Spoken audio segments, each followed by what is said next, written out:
evening, with a price point of more than $5 billion, the new transit plan is attracting criticism from many angles. The plan leans heavily on a new light rail system and buses. City leaders hope an increase in transit will help prepare Nashville for rapid growth. But as News Channel 5's Kyle Horan found out, there are some who think the transit plan is not forward-thinking enough. Kyle.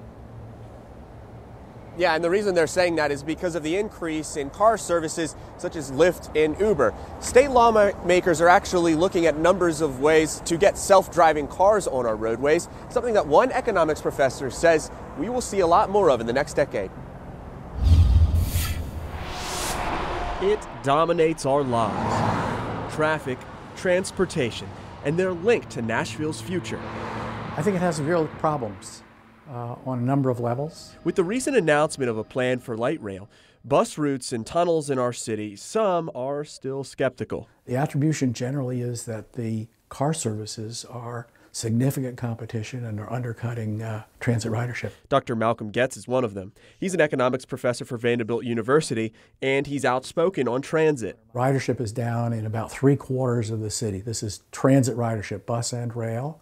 The average decline for 1 year is 3.6%, but there are a number of cities that are closer to Nashville, similar to Nashville, that are having higher declines than that. Getz says the future is car transport, Uber, Lyft, and technology that's not mainstream yet, self-driving vehicles. Uber has service underway in Pittsburgh. Nissan is testing their self-driving technology in London.